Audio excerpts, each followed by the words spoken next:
విజయనగరం జిల్లాలో ఖరీదైన బైకులను దొంగిలిస్తున్న ఉప్పడాల రాము alias డీజేను arrest చేసినట్లు జిల్లా ఎస్పీ వకుల్ జిందాల్ చెప్పారు.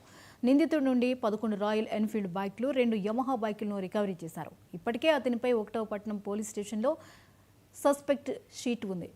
దొంగిలించిన మోటార్ సైకిళ్లను ఇద్దరు సహచరులతో కలిసి విక్రయించినట్లుగా పోలీసుల విచారణలో కనుగొన్నారు. విజయనగర 1 టౌన్ పిఎస్లో ఎస్పీ మీడియాతో మాట్లాడారు. ఈ కేసులో క్రియాశీలకంగా వ్యవహరించిన డీఎస్పీ శ్రీనివాసరావు, సిఐ ఆర్వీఆర్కే చౌదరి సిబ్బందిని ఎస్పీ అభినందించి ప్రశంసా పత్రాలు అందజేశారు.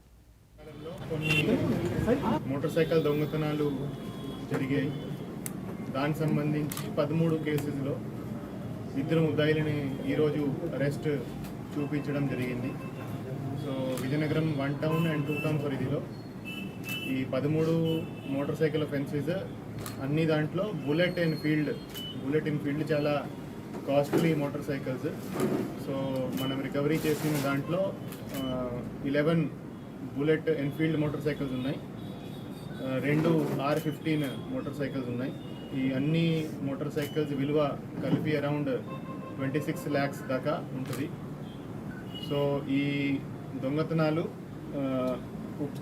ఉప్పుదాల రాము అలియాస్ డీజే ఇతని మీద ఇంతకుముందు కూడా 10 mobile theft, motor cycle theft కేసులు ఉన్నాయి. అతని మీద సస్పెక్ట్ షీట్ కూడా ఉంది.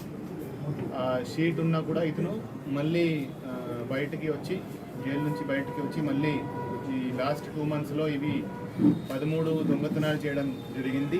13 మోటార్ సైకిల్స్ అతను దొంగతనం చేసి A2 ముద్దాడ నవీన్ అనే అతనికి ఇవ్వడం జరిగింది. సో ఆముదాల వలస శ్రీకాకుళం సంబంధించిన అతను.